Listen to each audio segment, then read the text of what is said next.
बिस्मिल्लाहिर्रहमानिर्रहीम। तुमसे पाकिस्तान में खुशामदीद। मैं हूँ साजिद हुसैन। मजबूत मुस्तहकम पाकिस्तान पर हम बात करते हैं कैसे मुल्क मिल्लत की तामीर और तरक्की में हमने अपना किरदार अदा करना है। तामीर और तरक्की के सफ़र में मेयर कराची मुर्तज़ा वहाब को बड़ा आड़े हाथों ले लिया गया है। न सिर्फ कराची की अवाम, अपोजिशन की जमातें, अब तो वफाकी नुमाइंदे भी उन पर गरज बरस रहे हैं। इस पर बात करेंगे। फिर हम बात करेंगे पाकिस्तान में मयार तालीम के लिए हुकूमत वक्त से लेके, ब्यूरोक्रेट से लेके और जो टीचर्स हैं या जो कंसर्न अमला है उन्होंने क्या क्या किया। मुझे याद है बानी पीटीआई जब वज़ीर आज़म थे उन्होंने कहा था कि हर बच्चा यकसा तालीम लेगा। ये जो O levels, federal board, Sindh board, different तरह के बोर्ड से बच्चों को छुटकारा दिलवाया जाएगा। दूसरी जानिब प्राइवेट स्कूल एसोसिएशन से लेके जो प्राइवेट स्कूल्स हैं या जो प्राइवेट जितना निज़ाम है स्कूल का, उनकी शिकायतें अक्सर पेरेंट्स हमें करते हुए नज़र आते हैं। बड़ी बड़ी फ़ीसें हैं, उनके रवैये अच्छे नहीं हैं। तो स्पेशल प्रोग्राम आज हम डेडिकेट करेंगे इन तमाम उन लोगों को कि जिनको बड़ी शिकायत हैं और कितने अच्छे काम होने जा रहे हैं। वो हमें डीजी कॉलेज नवीद रब्बी बताएंगे कि क्या क्या वो लोग कर रहे हैं। स्टूडियो में मेरे साथ भी कुछ एजुकेशनिस्ट मौजूद हैं। मैं तारुफ करवाऊँ। सबसे पहले हमारे साथ मौजूद हैं प्रेसिडेंट हैं आप थर एजुकेशन अलायंस के मोहम्मद याकूब पेची साहब। सर खुशामदीद कहेंगे पेची साहब आपको शो में। उनके साथ मौजूद हैं फ़ायदा शकील, आप भी एजुकेशनिस्ट हैं और सुप्रिटेंडेंट हैं एसपी के वुमेन यूनिवर्सिटी कोयटा, आपको भी खुशामदीद कहेंगे। और जबी नवीद साहब हमारे साथ मौजूद हैं, आप भी एजुकेशन के साथ साथ सोशल एक्टिविस्ट हैं और बिजनेस वुमेन लेडी हैं, कराची में अक्सर एक्टिव होती हैं, आपको भी खुशामदीद कहेंगे शो में। सबसे पहले ज़रा याकूब पेची साहब के पास। याकूब पेची साहब, न सिर्फ कराची, आप सिंध के दीगर शहरों में जाते हैं मुफ्त तालीम के लिए और कोशिश करते हैं कि सोशल काम करें। मैं ज़रा आप कहने से पहले मैं ज़रा एक हुकूमती शख्सियत से मैं ले लूँ, लाइन पे आ गया। सर खुशामदीद कहेंगे। कैस मंसूर शेख साहब नू लीग से आपने हमें ज्वाइन किया है। और सबको अस्सलाम वालेकुम। सर कैस मंसूर शेख साहब, मुर्तज़ा वहाब साहब को पहले तो कराची के लोग, फिर यहाँ की अपोजिशन की जमात, अब वफाकी हुकूमत भी उससे नाराज़ नज़र आती है। वजह क्या है? मुर्तज़ा वहाब के सितारे बड़े गर्दिश में चल रहे हैं। वफाकी जो हुकूमत है उसके जो सरबराह हैं मियां मोहम्मद शहबाज शरीफ साहब हैं, ठीक है। और शहबाज शरीफ साहब जब वजीर आला थे तो आपको पता है वो किस तरीके से काम करते थे, मेयर कैसे खड़े होकर काम करते थे, डीसीज एसीज कैसे। तो वो ये एक्सपेक्ट करते हैं कि जैसे मैं वजीर आला होकर मेयर से काम कराता था तो यहाँ वाला मेयर क्यों नहीं काम करता। इसको प्रॉब्लम क्या है? इतने पैसे, इतना फंड, हर चीज सॉलिड भी इन्होंने रखा हुआ है, फिर भी कचरा नहीं उठ रहा। अब आप देख लें कि सड़कें बन रही हैं वो फौरन टूट जाती हैं, ब्रिजेस बन रहे हैं उनके क्रैक्स आ जाते हैं, कहीं पे गटर नहीं है, कहीं पे ढक्कन नहीं है, कोई सेवरेज का निज़ाम नहीं है, कुछ भी नहीं है, कुछ भी नहीं। बसें ला रहे हैं पंजाब को देख के, लेकिन बसों के लिए रोडें नहीं है, वो भी बसें खराब होती रहती हैं। तो क्या वो खुश होंगे? एक ऐसा बंदा जो मुल्क का क्राइसिस खत्म कर चुका है, जो मुल्क को कहां से कहां लेके जा चुका है, क्या वो कराची के हालात देख के मुर्तज़ा वहाब से खुश होगा? नहीं होगा। कोई पाकिस्तानी नहीं होगा, भले वो बलूचिस्तान का हो, केपीके का हो, पंजाब का हो, गिलगित बल्तिस्तान का हो, सिंध का हो, कोई भी नहीं होगा। मुर्तज़ा वहाब को काम करना पड़ेगा, अपनी टीम से काम कराना पड़ेगा।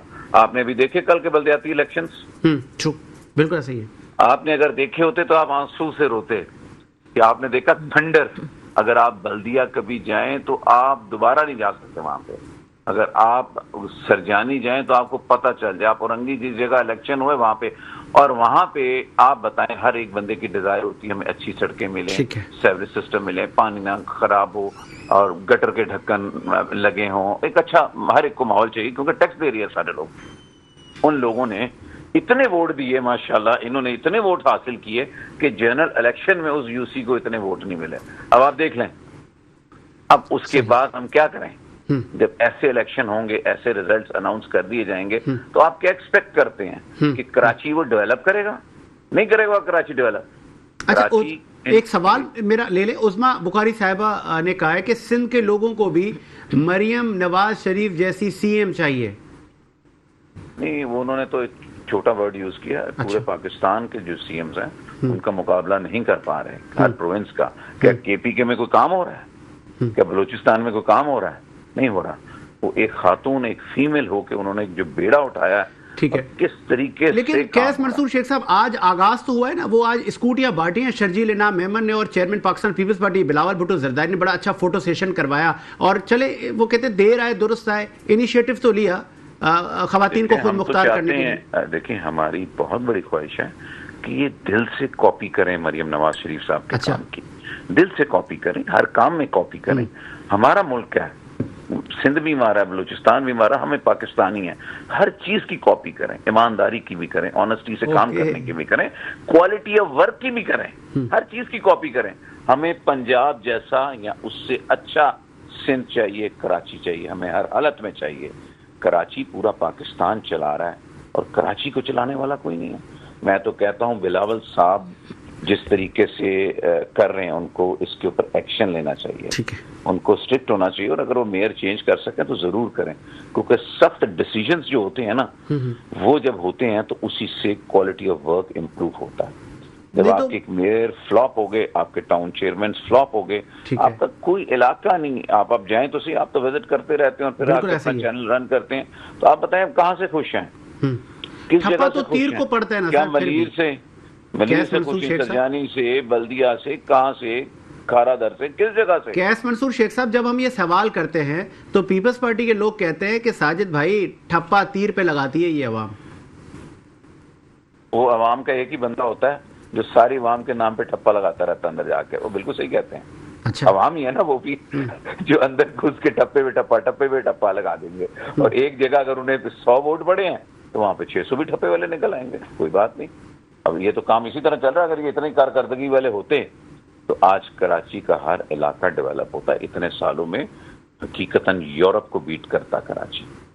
इनको कुछ एहसास होना चाहिए। अभी बारिशों में हम निकले थे तो आप देखें, जो बारिशों में मोटर बाइक वालों की क्या ज्यादती थी, फ्लाईओवर के नीचे खड़े में, पंप के, पेट्रोल पंप्स के नीचे, क्या इनका इतनी सेंस नहीं कि बस स्टॉप शेड्स बनाए, आपकी रेड बसेस चल रही हैं, उनके शेड्स को इतना बना दें कि अल्लाह ना करे कभी लू भी चलती है, कभी ठंडी हवा भी चलती है, बुजुर्ग होते हैं, उन शेडों पे बैठ गए यार। सारे फुटपाथ खाली, सारे फुटपाथ खंडर। आप चेक एंड बैलेंस तो रखो। आपने अगर ले लिया मेयरशिप तो आप उनके ऊपर सख्ती करो, अपने टाउन चेयरमैन के ऊपर काम देखो, उनका वर्क तो देखो, क्वालिटी ऑफ वर्क देखो। कुछ भी नहीं दे रहे कराची वालों को, पानी है नहीं इनके पास, बिजली नहीं, गैस नहीं, क्या जिंदगी हो गई इंसान की। ठीक है, ज़हनी मरीज हो गए हैं। आप देखें, इतनी धूल मट्टी है, लोगों की सेहत खराब हो चुकी है, लोग अपनी उम्र से 15 साल बड़े हो चुके हैं इस धूल मट्टी, गटर, ढक्कन, टूटी सड़कों की वजह से। अल्लाह ताला रहम करे इस मुल्क पर। ठीक है, बहुत शुक्रिया, बहुत शुक्रिया आपके कीमती वक्त का कैस मंसूर शेख साहब ने वफाकी हुकूमत की तरफ से मौक़िफ़ दिया। पेची साहब, एजुकेशन पे बहुत कुछ करने के लिए मैंने देखा एक पहला वज़ीर आज़म, जो मेरी अपनी उम्र है 35-36 साल, मैंने देखा कि ये एक वज़ीर आज़म जो कह रहा है एक एजुकेशन, तब मैंने ही कहा था कि खान साहब ये इतना मुमकिन नहीं है, यहाँ पे बड़े ताकतवर लोग हैं, सबका धंधा है, तो आप कैसे काम कर रहे हैं? देखिए, धंधा तो अपनी जगह, और एजुकेशन करना मेरे ख्याल में हमारे माशरे को देखते हुए तकरीबन नामुमकिन है। हम तो क्लास, एलीट क्लास और लोअर क्लास, मिडिल क्लास, बटे हुए लोग, तो फिर हम कैसे कहेंगे कि यार कोई एक मोची का बेटा, डॉक्टर का बेटा, एक बिजनेसमैन का बेटा, एक ब्यूरोक्रेट का बेटा, एक पॉलिटिशियन का बेटा, एक ही तालीम नहीं। इनकलाब है वैसे सर, ये मुमकिन है? मुमकिन नहीं। अच्छा। क्योंकि हम मनहसुल कौम बेहिस हैं। ओके, हम कोशिश नहीं करते। अगर इनकलाब लाना ही था आपने तो आप इस महंगाई के खिलाफ ले आते। आप ये जो बिल आ रहे हैं इलेक्ट्रिसिटी के, उसके खिलाफ ले आते। कोई एक छोटा सा एहतजाज ही कर लेते, कोई नहीं करता। आज पेट्रोल की कीमत बढ़ जाएगी तो आप देखें मोटरसाइकिलों की और गाड़ियों की कतारें लग जाएंगी कि यार आज डलवा लूँ। बिल्कुल ऐसे ही है। हालांकि कल भी कितना डलवाओगे, एक कॉमन सेंस है, कितना डलवाओगे यार? तो ये विशफुल थिंकिंग है मेरे हिसाब से। मेरा ये ख्याल है कि जो अभी एग्जिस्टिंग स्ट्रक्चर्स हैं आपके, थर एजुकेशन अलायंस को भी आप देखते हैं, है ना, आप समाजी काम भी करते हैं, फिर थर की तरफ आपका जाना भी होता है। फिर जब हम थर की बात करते हैं तो हमें कहा जाता है देखें अच्छी अच्छी सड़कें हमने बना दी हैं, देखें अच्छे अच्छे स्कूल बना दिए हैं। वाकई अच्छे स्कूल है वहाँ, नहीं, वहाँ भी गोस्ट स्कूल्स भी हैं, लेकिन स्कूल्स अच्छे हैं। लोग असल में जो मेन क्रक्स है ना, वो ये है कि वहाँ के वालिदैन भी और वहाँ के बच्चे भी चाहते हैं कि तालीम। मैं आपको बताऊं कि वहाँ एक छोटा सा गांव मैंने अडॉप्ट किया हुआ है। वो वहाँ हमने जब स्कूल बनाया तो कुछ 6, 7, 8 किलोमीटर से बच्चे और बच्चियाँ पैदल स्लीपर्स में या नंगे पैर बताएं स्कूल आते हैं। वो उस स्कूल का अब एनरोलमेंट तकरीबन 200 के करीब हो गया है, और अब ऊपर की क्लासेस भी हम बिल्ड कर रहे हैं। तो ऐसा नहीं है कि तालीम की ख्वाहिश नहीं है, अपॉर्चुनिटीज़ नहीं है, उसमें हम अपना हिस्सा डाल रहे हैं। तनकीद करना बड़ा आसान होता है, चाहे आप इंडिविजुअल किसी पे करें, चाहे आप माशरे पे करें, चाहे आप हुकूमत पे करें, लेकिन हम खुद से कुछ नहीं करेंगे। खुद से चले ये अब अच्छा पॉइंट आपने उठाया कि हमने खुद से जब भी नवीद साहिबा बीइंग एजुकेशनिस्ट आपकी भी बड़ी सर्विसेज हैं, लेकिन चूंकि आप प्राइवेट एसोसिएशन स्कूल्स प्राइवेट सरकारी स्कूलों को हम कैसे बदलेंगे जब आप लोग अब ठीक है एक प्राइवेट स्कूल अपनी वैल्यू ऐड कर रहा है, लेकिन वो फिर गरीब का बच्चा कहाँ तालीम हासिल करे? आपके पास आएगा, आप बोलेंगे भाई हमारा ये क्राइटेरिया, इसको फुलफिल करेंगे तो एडमिशन मिलेगा। अच्छा, इसमें सवाल आपका बहुत अच्छा और बहुत गहरा सवाल है। देखिए, जैसे कि आपने कहा कि जी government schools and private schools में, गवर्नमेंट स्कूल्स में जैसा कि आपको पता है कि देखिए जैसा कि पढ़ाई हो रही है नहीं हो रही है, सिलेबस के निसाब की हम जैसे बात कर रहे थे कि जी एक नारा लगा जी हम एक निसाब कर देंगे, उस हवाले से कुछ काम हुआ हमारे माशरे में। एक तो इस लेवल पे काम होना इतना मुश्किल था, गवर्नमेंट लेवल पे भी उन्होंने उसको एक निसाब बनाने के लिए हम लोगों की बाकायदा ट्रेनिंग हुई। सिंध से 28 लोगों को ट्रेन किया गया था, सिर्फ वफाक से टीम आई, हमें ट्रेन किया गया, हम 28 लोगों को ट्रेन किया गया था जो बाकी लोगों को ट्रेन करें। उसमें जो उन्होंने ट्रेनिंग्स की थी ना, एक निसाब वो बनाना जो चाहते थे, यूनिफॉर्म जो करिकुलम, तो उसके अंदर उन्होंने ऐसा नहीं किया था कि जो उन्होंने तमाम किताबें एक जैसी कर दी, तमाम किताबों की कीमत एक जैसी हो गई।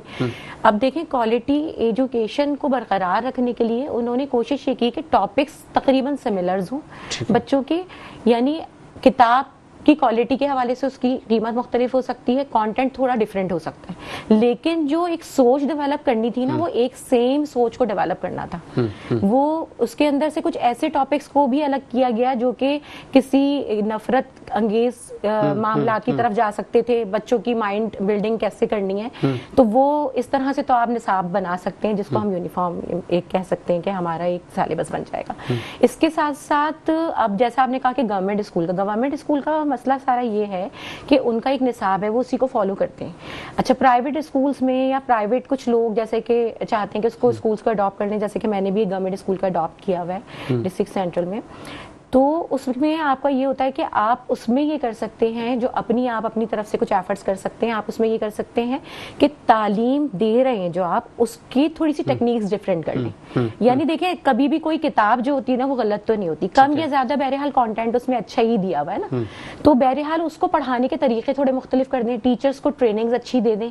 आप गवर्नमेंट टीचर्स के साथ साथ अगर वो घोस्ट टीचर हैं या घोस्ट स्कूल है और उसके अंदर जो है वो कुछ बच्चे आ रहे हैं, कुछ नहीं आ रहे, घोस्ट एंट्रीज हुई हैं, आप कोशिश करें कि वो बच्चे आए स्कूलों में पढ़ने, और टीचर्स को आप इस तरह से ट्रेन करें कि वो अच्छी टेक्निक्स के थ्रू बच्चों को पढ़ा सकें। ये पूछेंगे भी नवीद रब साहब, अगर हमें ज्वाइन करेंगे उनसे पूछेंगे। पहले जरा फायदा शकील हमारे साथ मौजूद है, और फिर आप यूनिवर्सिटी ऑफ क्वेटा और बहुत सारी आपके डेजिग्नेशन में बड़ा प्रोफाइल आया, कैसे निज़ाम तब्दील होगा मैडम? अब तो सिफारिश कल्चर पहले सुनते थे, अब तो मतलब ऐसा है, मतलब अगर आपको मुझे कहे कि यहाँ पे आप क्यों बैठे, तो मैं बोलूँगा भाई मैं इधर दे के आया हूँ, आप मुझे नहीं हटा सकते। शर्मिंदगी तो कहीं दूर चली गई। पहले तो कोई कहता था यार मेरी एलिजिबिलिटी पे सवाल आ जाएगा, लेकिन अब कहते हैं ठीक हो, ये बातें पुरानी हो गई, एक मिनिस्टर साहब की कॉल आ जाएगी, ये अपॉइंटमेंट लेटर पे नाम लिख दिएगा, बस कल वो ज्वाइनिंग हो जाएगी। तो एजुकेशन जैसी फील्ड में अगर टीचर ऐसे हो कि उनको पढ़ाना ही ना आता हो, फिर क्या होगा? बच्चे हमारे कौन, मुस्तकबिल तो गया। फिर दूसरा कुछ सवाल उठता नहीं है कि अगर हमारा तालीमी निज़ाम जो कि बुनियादी ढांचा होता है किसी भी मुल्क को चलाने के लिए, आपके माइंडसेट्स अगर पॉजिटिव होंगे, एजुकेशन सिस्टम आपका स्ट्रांग होगा, ना सिर्फ इंफ्रास्ट्रक्चर जिसमें रोड ही नहीं आते, हमारी बिल्डिंग्स भी आती हैं, दूसरा हमारे पास ट्रेन्ड टीचर्स डेफिनेटली। अलमिया ये है कि प्रिंसिपल के पास हर चीज़ के पैसे आते हैं, वो फंड लेता है कि मैं यहाँ पे गार्डन भी है, मेरे पास चौकीदार भी है, मैंने तज़ीन व आराइश का काम अपनी बिल्डिंग का भी करना है, वो सब खा जाता है। नहीं, वो ऐसा भी नहीं है। देखिए आजकल चेक एंड बैलेंस सिस्टम जो है वो बड़ा स्ट्रांग है। अगर आप अवेयर है, मैं अवेयर हूँ अबाउट द हैपनिंग कि क्या हो रहा है हमारे इस माशरे में, तो मेरा ख्याल है हर कोई वाकिफ है। सोशल मीडिया आ रहा है और यहाँ तो आप इस मोबाइल ने तो बड़ी सहूलत कर दी है, 2 मिनटों में आप ground realities in front of public present कर सकते हैं। तो प्रिंसिपल भी उतना ही अलर्ट है और जितना दौरे जदीद है उतना ही जो है ना हमारे पास करप्शन के तरीके भी लेटेस्ट टेक्नोलॉजीज के साथ मीट करते जा रहे हैं। बड़ा उनको उसी तरह से तोड़ के रास्ते भी सोचने पड़ेंगे, ऐसा नहीं है।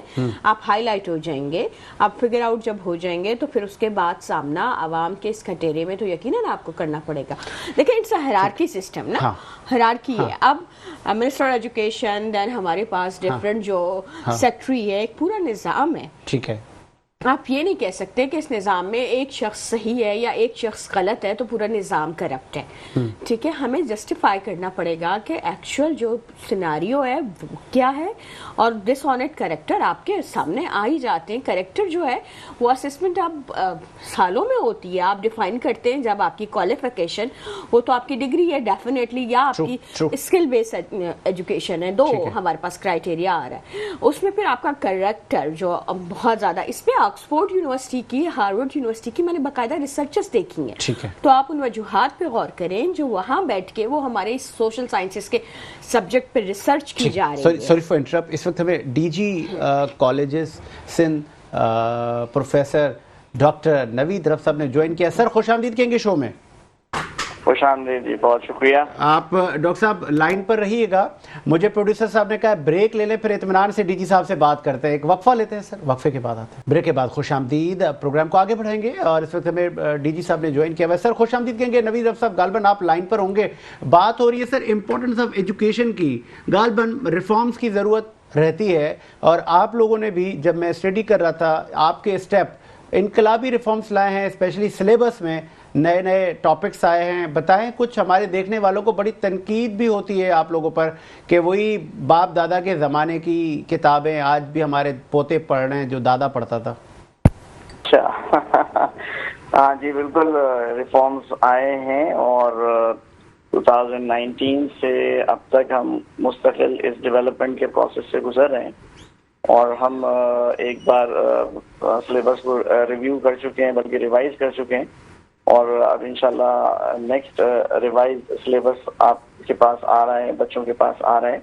इसके अंदर हमने कोशिश ये की है कि अपने सिलेबस को जदीद जो भी इंफॉर्मेशन है, जदीद खतूत हैं, उनके ऊपर सवार किया जा सके, और बच्चों को कंपेटिटिव एग्जाम्स हैं या कहीं और आगे बढ़ना है, पढ़ना है, हायर स्टडीज करना है, तो उन्हें अपनी नॉलेज इतनी होना चाहिए कि वो उसको अच्छे तरीके से केटर कर सकें। तो इंशाल्लाह हम ये काम कर रहे हैं। अच्छा ये भी बताइएगा, अक्सर बच्चों को शिकायत होती है कि हमारे स्कूल की बिल्डिंगों पर तज़ीन व आराइश का काम नहीं होता, बिल्डिंगें मतलब सरकारी जब नाम आ जाते हैं तो लोग घबरा जाते हैं कि नहीं यार वो प्राइवेट स्कूल की बिल्डिंग भी अच्छी होगी, वहाँ पे टीचरों के कपड़े भी अच्छे होंगे, टीचरों का मेकअप भी अच्छा होगा, अगर मेल टीचर है तो वो भी साफ़ सुथरा पढ़ा लिखा आदमी होगा, जेंटलमैन लग रहा होगा। लेकिन सरकारी स्कूलों में इस चीज़ का फुकदान है। चेक एंड बैलेंस का जो निज़ाम है उसमें बहुत कुछ करने की ज़रूरत है डॉक्टर साहब। जी देखें, स्कूल से तो मेरा नहीं ताल्लुक, अलबत्ता कॉलेजेस में हम इस बात का ख्याल रखते हैं, और जब हम विजिट करते हैं तो इस चीज़ को भी मद्देनजर रखते हैं कि हमारे असातिज़ा जो हैं वो किस अंदाज से बच्चों की तरबियत कर रहे हैं। और नहीं वो ऐसा अक्सर ऐसा होता है डीजी साहब, जब इंस्पेक्शन या जब विजिट हो रहा होता है तो एक कॉल चली जाती है कि डीजी साहब आ रहे हैं, तो फिर जब डीजी साहब आ रहे होते हैं तो वो चूने लग जाते हैं, पानी छिड़काव, फूल गमले आ जाते हैं और अच्छे अच्छे कपड़े, वो आपको सब कुछ अच्छा दिखाया जाता होगा। अच्छा नहीं, मैं करता सरप्राइज विजिट ही। अच्छा और देखिए इसमें थोड़ा सा समझने वाली बात ये है कि हमारी जो कॉलेज की बिल्डिंग्स होती है ना, इनकी जो रिनोवेशन है और रिहेबिलिटेशन है, इसके लिए हमारी गवर्नमेंट का वर्क्स डिपार्टमेंट काम कर रहा होता है।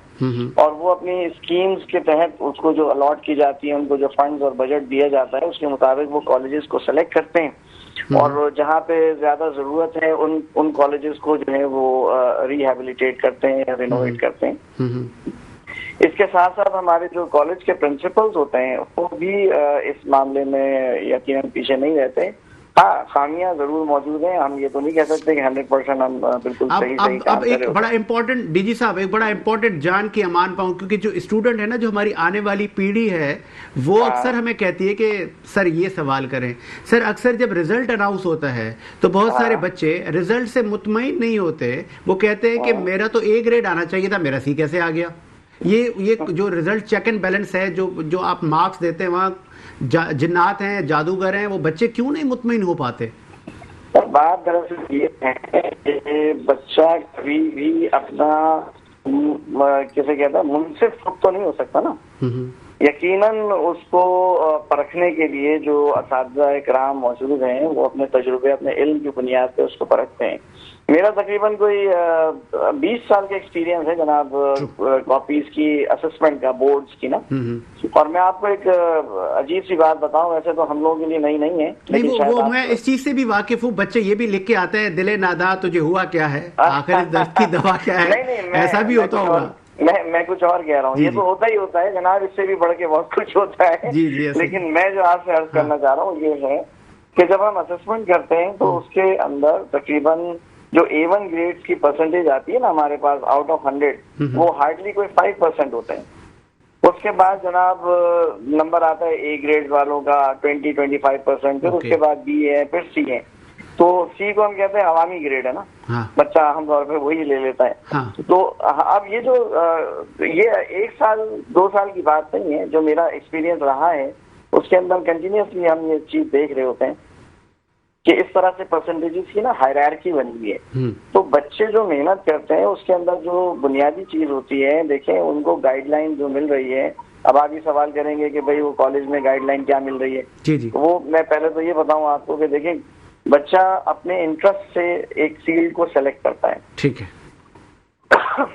जब बच्चा वो फील्ड को सेलेक्ट करता है तो फिर उसका इंटरेस्ट बेजा लायानी और बिला वजह की चीजों की वजह से डाइवर्ट हो जाता है और वो कंसंट्रेट नहीं कर पाता। देखिए स्कूल के अंदर एक नज़्म ज़ब्त उसको नजर आता है, जनाब सुबह जाना है, अच्छा ये कॉलेज के अंदर भी है, सुबह असेंबली हो रही होती है, सुबह 8 बजे का वक्त है, 8:30 बजे का वक्त है, आपने आना है। लेकिन ये पता नहीं क्यों उनकी यानी सोच बदल जाती है कि कॉलेज आके वो बहुत ज्यादा कोई आजाद हो गए हैं, वो टाइम की पाबंदी की जरूरत नहीं है और वो आना ना आना ऐसा नहीं है।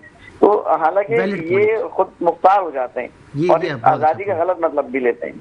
ठीक है, बहुत शुक्रिया आपके कीमती वक्त का। डीजी साहब ने अपना कीमती वक्त दिया और रोशनी डाली कॉलेज के निज़ाम पर। और बिल्कुल ये बात दुरुस्त है कि बच्चा बड़ा हो जाता है, जब कॉलेज में आता है तो वो खुद को भी टीचर समझने लग जाता है, उसको पता है बस अब आज़ादी है, क्योंकि उसकी स्कूलिंग मोस्टली प्राइवेट स्कूल से हो रही होती है और वो वहाँ पे कुछ सिचुएशन ऐसी है कि रूल्स हैं और उसूल हैं, कायदे कवानीन हैं, थोड़ी सी सख्ती भी है। पेची साहब, बच्चियों की तालीम मोस्ट इम्पॉर्टेंट। बिल्कुल, मेरा ये ख्याल है कि अगर हमने अपना फ्यूचर सिक्योर करना है तो बच्चियों की तालीम बहुत अहम है। लेकिन बात फिर वहीं आती है कि हमारे पास बच्चियों के स्कूल्स हैं कितने। मैं दोबारा थर की बात करूँगा। जी।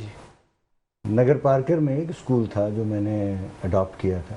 एक ही स्कूल है उस पूरे एरिया में। अच्छा। Girls school. ये बदकिस्मती नहीं है वैसे स्कूल अडॉप्ट करना, चाहे वो थर में हो या कराची में हो? नहीं, बिल्कुल बदकिस्मती है ये, मैं तो यही कहूँगा। मतलब जब ये स्टेट का काम है ना। हाँ, ये रियासतों के काम और आप और हम कर रहे हैं। जी हाँ, इसलिए कि देखें रियासत अगर नहीं कर रही तो हम अपने हिस्से का चिराग तो जलाएंगे ना। क्या बात है। तो वो जब स्कूल हमने अडॉप्ट किया था, मेरे ख्याल में 35-40 बच्चे पढ़ रहे थे। जब हमने वापस हुकूमत के हवाले किया, अच्छा, एजुकेशन मिनिस्ट्री के हवाले किया, तो उस वक्त कोई 250 बच्चियाँ थी। और सिर्फ नगर पार्कर शहर की या उस एरिया की नहीं, वहाँ से दूर दूर से।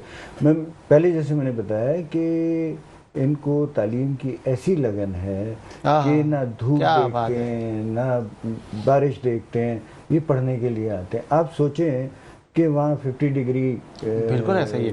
की दीगर धूप और बहुत गर्मी, सारे मसाइल हैं, साफ दूसरे पीने का मसाइल पानी और नहीं है, पीने का लाइट पानी नहीं है। बिल्कुल खाने को नहीं है। ओ अभी आप देखें, ये तो अल्लाह का शुक्र है कि बारिशें हो गई हैं, अल्लाह का तो शुक्र है। उसकी वजह से वहाँ कुछ खेती बाड़ी भी हो रही है, माल मवेशी भी कुछ बेहतर हैं।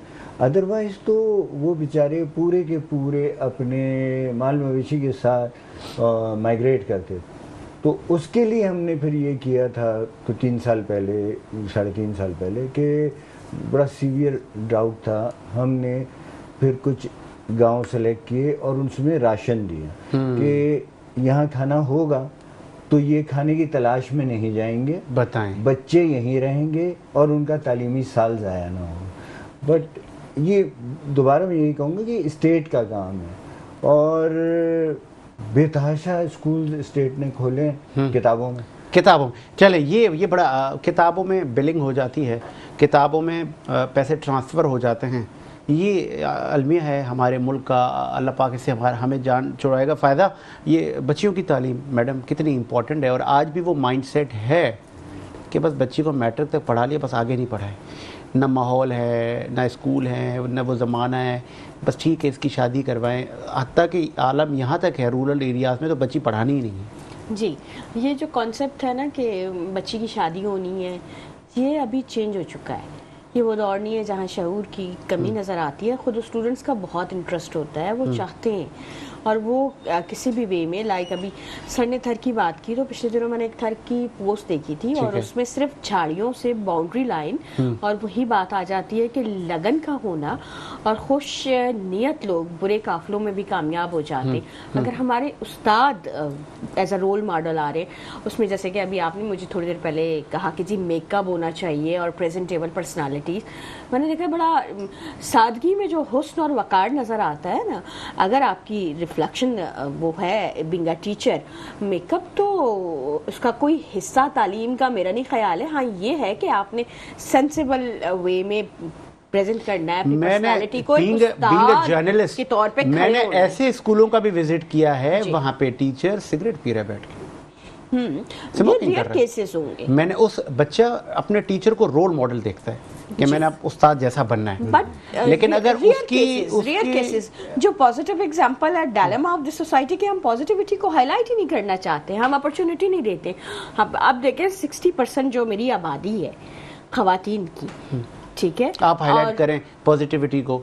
बलूचिस्तान में कितनी यूनिवर्सिटीज़ हैं, कितने स्कूल्स हैं, कितने कॉलेजेस हैं, स्टूडेंट कितने आते हैं, लॉ एंड ऑर्डर की सिचुएशन कैसी, करें हाईलाइट आप। सर जैसे तालीम के हवाले से हमारा काम नज़र आ रहा है और फेडरल का बड़ा कंट्रोल है इसमें, HEC का बड़ा रोल है यूनिवर्सिटीज़ के हवाले से। हमारी मिनिस्टर एजुकेशन बहुत ही पॉजिटिव खातून है, आज से नहीं, वो सिंसवारे बेगलिंग एक पॉजिटिव पर्सनालिटी दिखाई देती है, ठीक है। अब फेडरल का जब कंट्रोल आ रहा है तो उन्होंने एक क्रेडिट आवर्स मखसूस दे दिए कि जी उस्ताद की मौजूदगी इस इंस्टीट्यूट में 3 घंटे के लिए अगर कंपलसरी है, ठीक है, आपका रैंक सिस्टम आ गया है, आपकी क्वालिटी एजुकेशन पे बात हो रही है। और इसके अलावा कैंपसेस के साथ साथ मैंने तो बहुत से ऐसे निगलेक्टेड एरियाज़ में, जैसे हमारा सिब्बी बेल्ट था, और सिब्बी जो है कोयटा से कोई 2-2.5 घंटे के डिस्टेंस पे एक इलाका है जिसमें बोलान के हवाले से अक्सर न्यूज़ सामने आती हैं। तो जनाब अब वहाँ पे भी हमने इस बेल्ट चूँकि निगलेक्टेड थी, तो मैंने खुद डायरेक्टली गवर्नर साहब से भी, अच्छी गवर्नमेंट में हमारी बात होती है और हमने उनसे रिक्वेस्ट की, बाकायदा रिकॉर्ड पे चीज़ें आ जाती हैं, नियतें साबित हो जाती हैं। चलिए हम तस्लीम कर लेते हैं, आप अगर बलूचिस्तान की बात कर रही हैं, लेकिन अगर आपका जाना अभी हो कराची प्रेस क्लब पे ज़रूर जाइएगा। वहाँ पे म्यूज़िक टीचर के असाज़ा पिछले 10 दिन से एहतजाज पर बैठे हैं, क्योंकि वो म्यूज़िक टीचर हैं, उनके पास म्यूज़िक इक्विपमेंट्स हैं, तंबूरा, गिटार। पुलिस आई और सब तोड़ के ले गए, उठा के उनको। तो ये क्या मेरे उस्तादों का कसूर है? आप मेरे उस्ताद को तो ब्लेम ना करें ना। नहीं तो रियासत का भी तो रवैया उस्तादों के साथ सही नहीं है। यहाँ तो डिपार्टमेंट इंटायर चेंज हो रहा है। हमारे यहाँ उनका काम ये है प्रोटेक्शन देना था, उनका ये काम होना चाहिए कि जनाब ये तो मेरे ही बच्चों को एजुकेट करना चाह रहे हैं, चाहे वो म्यूजिक की तालीम हो चाहे वो दीन की तालीम हो, तो उनको और एजुकेशन अपनी- मिनिस्टर ने कहा है कि जाए जाके कोर्ट का दरवाजा खटखटाए। नहीं, ये एजुकेशन ये मिनिस्टर फिर का यहाँ रवैया पे है। तो हम डेफिनेटली अपोज करेंगे और उनका ये जो छोटा सा भी गेस्चर हो, ये तो बहुत बड़ी बात है कि जाए जाके जो कुछ भी करें। क्या आपका बिहेवियर, चूंकि आप पे एतमाद किया, चाहे वो सरजानी से लेके आपका डिफेंस एरिया हो, आप पे अगर एतमाद किया जाता है, आपको इलेक्ट किया जाता है, तो आपने उस ट्रस्ट को कायम रखना है। कम से कम आप खुद को जवाब दे सबसे पहले, बाकी तो बातें बाद में आती हैं। क्या ये तो बिल्कुल आलम ये है कि अब ये जब क्लिप जाएगी तो कहा जाएगा कि ये इस टॉपिक पे बात करना जरूरी था। बिल्कुल ज़रूरी था। अगर हम बात नहीं करेंगे सर आपसे, तो कौन बात करेगा? मैं आपसे आज इस पोजीशन पे बैठ के बात कर सकती हूँ, अपना मैसेज डिलीवर कर सकती हूँ, तो क्यों नहीं? और इसमें बेहतरी है, हम कोई बुराई तो नहीं चाह रहे, हम तो तालीम के लिए रास्ते खोलना चाह रहे हैं, चाहे वो दीनी है, चाहे वो मौसीकी की। आपको कभी कोई तालीम। कॉल आई कि वो मैडम जरा इसको पास कर देना? नहीं, अच्छा, मुझे अगर आई भी तो चूंकि मैंने कहा ना कि आपका जो करेक्टर है वो सालों में बनता है। कभी प्रेशर आया? आइडेंटिफाई कभी प्रेशर आया? प्रेशर, मैंने कंट्रोलर ऑफिस में 6 साल सर्विसेज दी हैं, सिक्रेसी ब्रांच में मैं रही हूँ, वुमेन्स यूनिवर्सिटी में नेवर, क्योंकि मेरे पास एक पशीन से साहब आए और उन्होंने कहा फलां वाइस चांसलर के दौर में तो जी बड़ा अच्छा था और मुझे रिजल्ट मोबाइल पे आ जाता था। बताएं। ठीक है जी, मैंने यही कहा बात कर सर रहा था उसकी चूंकि बेटी भी माशाल्लाह से काबिल थी और उन्होंने मुझे पहले ही बता दिया था, मिस मेरे बाबा और बड़े पॉलिटिशियन थे वो भी। ठीक है। मैंने कहा बेटा आप नहीं कुछ बोलना। मैंने कहा सर अगर मैं फेल हूँ प्रोटेक्शन देने में, टाइमली चीज़ें डिलीवर करने में, ओके, ये तो ठीक तो कहा आपने। जनाब आप हमसे गिला करें। अगर अभी नहीं आया आप, तो आप सीट पर बरकरार रही या उसको हटा दिया गया आपको? नहीं, ये तो सिनेरियोज आपको फेस करना पड़ता है। उन्होंने मुझे अप्रिशिएट किया क्योंकि मुझे सिर्फ इसी बेसिस पे, बल्कि हाई अप से कॉल आती है, मुझे कंट्रोलर से मुझे कॉल आ गई थी, फायजा इस तक मुझ तक नहीं पहुंचने देना, आपने खुद टैकल करना है। उनको पता है कि आपकी पावर्स क्या है, मेरी मैनेजमेंट को पता है, तो चले टैकल करने के लिए मैं एक ब्रेक लेता हूँ और ब्रेक में जाने से पहले मैं एक वन लाइनर दे दूं। सक्खर के एक छोटे से तहसील पन्नो आकिल की एक assistant commissioner her name Rida Zahra, उन्होंने अपने सोशल मीडिया पर, इंस्टाग्राम पर कहा कि जिसको गुर्दे में पथरी हो वो जाए हैदराबाद, कासमाबाद की सड़कों पर घूमे, उसकी पथरी निकल जाएगी। अगले ही दिन उसको ओहदे से हटा दिया गया। एक वक्फा लेते हैं, वक्फे के बाद आते हैं। ब्रेक के बाद खुशामदीद, आगे बढ़ाएंगे प्रोग्राम को। और जभी नवी साहब हमारे साथ मौजूद हैं, और फिर जब प्राइवेट स्कूल की बात आती है तो मैं बड़ा तगड़ा और तीखा लहजा इस्तेमाल करता हूँ। ये मैं नहीं करता, ये मुझे लोग कहते हैं कि आप उनसे अच्छी अच्छी बातें ना किया करें, इनके रवैये बड़े अच्छे नहीं होते। क्यों नहीं अच्छे होते आप लोगों के रवैये? आप की पेरेंट्स बड़ी शिकायत करते हैं, आपकी नहीं, प्राइवेट स्कूल एसोसिएशन की और जो प्राइवेट स्कूल वाले हैं उनकी, कि इनके रवैये ठीक नहीं है। इनकी एसोसिएशन को कुछ बोलो तो वो बड़े बदमाश बन जाते हैं, मौला जट बन जाते हैं। अच्छा, हमें माफिया तो नहीं है आप लोग? हाँ, माफिया का लफ्ज़ के लिए तो बाकायदा हमने अच्छा। केस कर दिया था भाई कि ये एजुकेशन जो है इसके लिए और प्राइवेट स्कूल्स के लिए माफिया का लफ्ज़ इस्तेमाल ना किया नहीं, जाए। आप मतलब हाँ। इतना वो माफिया का वर्ड यूज किया जाता है जिस पे कोई असर ना हो, ना कोई कानून लागू मैं ना आपको हो। ये बताऊं कि ये जो हमारा माशरा है ना, माशाल्लाह हर शख्सी यहाँ पर तो हुंडा है, हर शख्सी बदमाश है। आप थोड़ा लोगों सा ने भी इस्ताफ कहीं होता कहा हम भी बन जाते हैं। नहीं, तो ऐसी कोई बात नहीं है कि देखें अच्छा। आप जो एजुकेशनिस्ट होते हैं, जो उस्ताद होते हैं ना, वो किसी भी माशरे के बेहतरीन लोग होते हैं, स्ट्रांगली एग्रीड, ऐसा ही बिल्कुल बेहतरीन लोग होते हैं, ऐसा ही। और आपके बच्चों की तरबियत कर रहे हैं, आपके बच्चों को तालीम दे रहे हैं। अब आप यहाँ आ जाए प्राइवेट सेक्टर की तरफ, मैं हमेशा ये नहीं कहूंगी कि स्कूल, आप प्राइवेट एक सेक्टर की बड़ा तरफ आ लम्हा जाएं। फिक्रिया है कि वो बच्चा 5 या 6 दिन स्कूल जाता है, एवरी डे आज मैंगो पार्टी है, आज चाय पार्टी है, आज बिस्किट पार्टी है, और फिर वो बेटा अम्मा से ये भी ले आना, बेटा कल से ये भी ले आना। अच्छा, तो वो ये माएँ कहती हैं हम इरिटेट हो गई हैं, क्या क्या दे बच्चों को। एक्चुअली देखिए ऐसा नहीं है कि आज मैंगो पार्टी, आज ये पार्टी, कभी कोई महीने में कोई एक आध पार्टी वो उनके कोई सिलेबस का हिस्सा होता है। सपोज बच्चा जो अगर प्री का है, उसको येलो अगर आप कलर जो इंट्रोड्यूस करा रहे हैं, तो उसका कोई डे आपने सेलिब्रेट, स्ट्रांगली एग्रीड कि एक्टिविटी बेस्ड लर्निंग पे आप लोगों का फोकस है, मैथ्स पे, लेकिन कुछ ज्यादा नहीं। मेरा अपना ख्याल ये है कि कुछ ज्यादा नहीं है। और अगर सारे स्कूलों को लाइन अप करके देखें तो इस कराची के अंदर वेरी लो फी के अंदर, मैं बताऊं 500-300 वाले स्कूल्स भी मौजूद हैं, जो कि मशरूम्स स्कूल जिनको आप लोग कहते हैं। अगर ये आप करेंगे तो फिर मैडम बैठी हैं, और मैं आपको बताऊं, लम्हा फिक्रिया है। 50,000 अब मुझे आपके स्कूल का पता नहीं भी है, है। जो कुछ नहीं होता वो टीचर होता है। इसके बारे अब में ये मिसाल दी जा रही है कि वो आप स्कूल खोलें एक फ्लैट में और फ्लैट भी रेंट पे ले लें 50,000 रुपये में, और फिर टीचर 5-5, 10-10 हज़ार रुपये पे रख लें। वो जो बच्चियाँ मैट्रिक करती हैं उनको बोले बेटा जब पढ़ना भी हो 2 घंटे हमारे पास भी आ जाना। देखिए अब इसी बारे में हम बात कर रहे हैं ना, आप जो है फिर देखिए लाख वाला स्कूल भी मौजूद है आपके पास, ठीक है। अब आप प्राइवेटाइजेशन की तरफ चले जाएं। प्राइवेट स्कूल्स जो सस्टेन, कोई भी स्कूल प्राइवेट इदारा हो वो कैसे सस्टेन करेगा अपने आप को? सस्टेन करने के लिए उसको अपना बेस्ट देना होगा। Priority quality of education Yes, होनी चाहिए, वो यही होगी लेकिन ना। बदकिस्मती के साथ प्रायोरिटी बिजनेस है। नहीं, आप नहीं इसको कह सकते, क्योंकि अगर सिर्फ उसकी प्रायोरिटी बिजनेस होगी ना तो वो कैसे मीट करेगा? भाई आपको किसी ने बॉन्ड तो नहीं किया ना 10 साल के लिए। चले, आप 60 ठीक है। साल के होके रिटायर तो होने वाले चले, नहीं है। एग्री करती हैं आप? नहीं, डिसएग्री? बिल्कुल स्ट्रांगली मैं अच्छा, बल्कि इस कैसे opinion फिर के ये साथ ये ये जो पेरेंट्स की देखिए, इतनी बड़ी आपकी जो- तादाद है वो ये कह रही है कि हमने तो गलती कर दी, हम अपने बच्चे को बस निकलवा रहे हैं, बड़ा नाम सुना था लेकिन ये नाम है, बस बच्चे को पढ़ाते नहीं, बस पैसे लेते हैं। मैं आपसे इत्तेफाक करूंगी कि मैट्रिक या एफए के स्टूडेंट्स को आप एज अ टीचर इंट्रोड्यूस करवा देते हैं। दूसरी जानिब जो हमारा फी पैकेज है 500 तो आप भूल ही जाएं। उसके बाद ऑक्सफोर्ड का सिलेबस आपने जनाब लेके चलना है, और वो सिलेबस आप ऑक्सफोर्ड का जहां नाम दे रहे हैं कि एक वैल्यू एजुकेशन नजर है और टीचर मैं आपका आपको फेमिलियर नहीं है। एक नहीं, और आप वही मेरे साथ तनख्वाहें जो हैं चलें, हमारे मुतादिद टीचर्स स्कूलों के। का मैं विजिट करवाऊंगा जी। और टीचर्स को हम बुलाएंगे, उनसे आप एजुकेशन पूछिएगा और फिर सिलेबस भी चेक कीजिएगा। आप खुद बोलेंगी यार ये बच्चा या बच्ची एलिजिबल ही नहीं है, ये खुद पढ़ने की जरूरत है इसको। Exactly, और उनकी देखिए, मैं, सैलरी भी बिल्कुल, मीट नहीं हाँ, कर ऐसा रही जवाब देती होती है।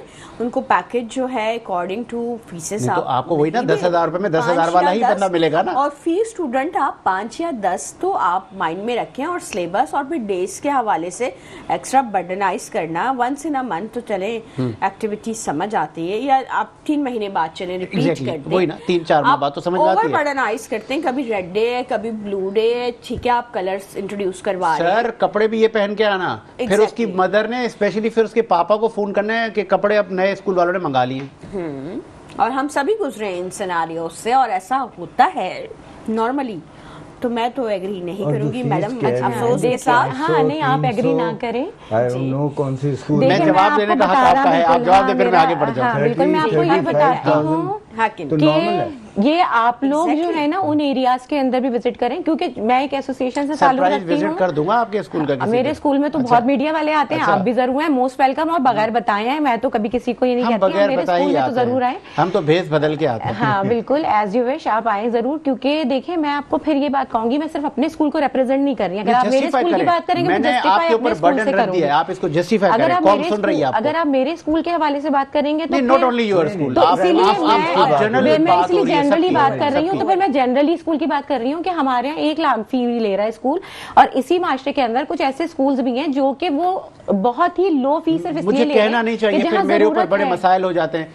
ये फ्लैट वाले स्कूल तो बंद होने चाहिए। देखिए, आप गवर्नमेंट ने क्राइटेरिया बनाया है कि इतना बड़ा प्लॉट होना चाहिए, रजिस्टर्ड रिकग्नाइज स्कूल, तो तो वो वही सारे इसी में फॉल कर रहे हैं ना। फिर वो जो स्कूल ऐसे स्कूल है ना वो रजिस्टर्ड रिकग्नाइज नहीं है, मैं जा रहा था, तो फिर मैं जा रहा था, पेरेंट्स को ये सोचना चाहिए वो मैं किस जा स्कूल में रहा जा था, रहे हैं। सुनिएगा, मैं जा रहा था तो मैंने ऐसे, जैसे आप गाड़ी चला रहे थे ना, ऐसे मेरी नज़र पड़ गई, मैंने देखा एक बच्चा स्कूल बैग टांगे वो ऐसे सड़क के ऐसे नीचे चला गया। मैंने कहा ये नीचे अंडरग्राउंड कोई स्कूल है क्या इसका, बेसमेंट में? मैंने कहा देखते हैं, मैं घुमा के वाकई बेसमेंट में स्कूल था। नहीं तो आप मुझे ये बताएं कि बीइंग ए पेरेंट, क्या आप ऐसे स्कूल में अपने बच्चे को एडमिशन कराएंगे? तो यहाँ पर कसूर किसका है? देखिए स्कूल जो है सही, वो रजिस्टर्ड सोसाइटी का नहीं भी होगा कसूर है, ना, ठीक है, नहीं ठीक है। स्कूल रजिस्टर्ड नहीं है ना, फिर नहीं है, गवर्नमेंट के registered कुछ नहीं। क्राइटेरियाज हैं, Non-availability उसके of ऊपर तो good आपने पूरा उतरना है ना। हाँ, हाँ। वालिदैन ने बच्चे को पढ़ाना है, ठीक है, वो कहाँ लेके जाए? अब मैं आपकी तरफ आता हूँ, जो मेरे इनसे जितने सवाल हुए, मैडम ने तो अपना मौक़िफ़ दिया शॉर्टली सही। बिल्कुल। क्या ये सब जो मैंने सवाल किए ये मेरे नहीं, नहीं valid थे, है। ये सोसाइटी के सवाल थे, हमारे मुआशरे के सवाल थे जो मैंने इनके आगे रखे। तो अब हल बताए ना, ये वैलिड क्वेश्चन। हल बताए, हल क्या? हल मेरा ये ख्याल है कंक्लूजन की तरफ आ जाए। कंक्लूजन की तरफ तो देखें, हर चीज़ आके फिर स्टेट पे आती है कि स्टेट रेगुलराइज करे। सारी चीजें माफ हैं, मैं अगर मुझसे ओपिनियन ले कोई, सारी चीजें माफ हैं, एजुकेशन माफ नहीं है, लेकिन I'm sorry. Education, quality of education उस पे और compromise उस नहीं पे हो कॉम्प्रोमाइज नहीं है। और फिर हम जस्ट इसको बिजनेस करके देखें कि मैंने तो अपने बिजनेस को इम्प्रूव करना है, मैंने वो टेक्निक्स यूज़ करनी है, मैंने वो टेक्निक यूज़ करनी है जैसे बच्चे को मैं वो कहते हैं ना हलाल कर रहा हूँ, वो बच्चे को मैं क्वालिटी एजुकेशन प्रोवाइड कर रहा हूँ।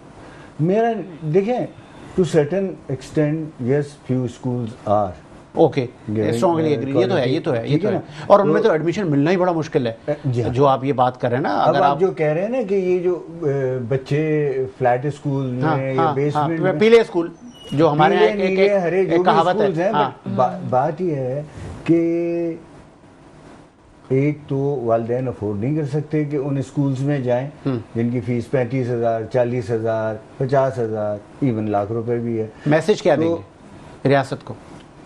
रियासत को मेरे ख्याल में एक ही मैसेज है कि जाग जाए। आप क्या देंगे रियासत को मैसेज, जिन इश्यूज को हम लेके चले उनको कैसे फुलफिल किया जाए, उन गैप्स को?